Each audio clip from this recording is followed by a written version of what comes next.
Guys, எல்லோரும் எப்படி இருக்கீங்க? எல்லோரும் சேஃபாக இருங்க. இன்றைக்கி நம்ம என்ன பார்க்க போகிறோம் அப்படின்னா ஹோட்டல் ஸ்டைல் கோகோனட் சட்னி பார்க்க போகிறோம். தேங்காய் சட்னி எப்படி பண்ணுறதுன்னு பார்க்க போகிறோம். அதுக்கு ஃபஸ்ட்டு ஒரு மூடி தேங்காய் நல்லா அந்த மாதிரி இதை பல் எடுத்து வச்சுருக்கேன். அதுக்கப்புறம் ஒரு கொஞ்சமாக பொட்டுக்கல்ல, இவ்வளோ பீஸ் இஞ்சி, அதுக்கப்புறம் 3 பச்சை மிளகா, சால்ட், அவ்வளோதான் தேவை. ஒரு மிக்சியில் இது எல்லாத்தையும் நம்ம ஆட் பண்ணிடலாம். இதுக்கப்புறம் கொஞ்சமாக சால்ட் ஆட் பண்ணி இதை நல்லா நான் அரைச்சிட்டு காமிக்கிறேன்.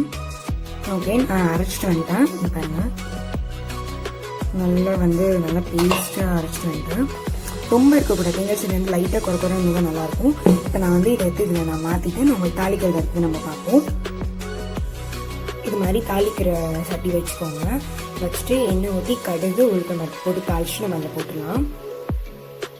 கடாயை வச்சு எண்ணெய் ஊற்றிருக்கேன். இதில் நான் கடுகு, இது உளுந்து கொஞ்சம் வச்சுருக்கேன். அதையும் இதை நம்ம ஆட் பண்ணிடலாம். நல்லா பொரியட்டும். கடுகு சிம்மில் வச்சுப்போம்.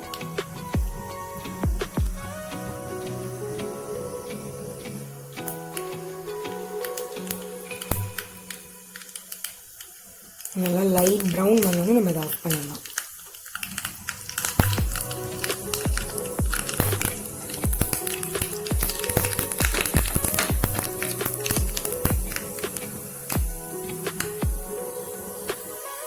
உளுந்து நல்லா ப்ரௌன் ஆகிடுச்சு. இது நம்ம அதில் மாற்றிடுவோம். இந்த சட்னியில் நம்ம ட்ரான்ஸ்ஃபர் பண்ணிடுவோம்.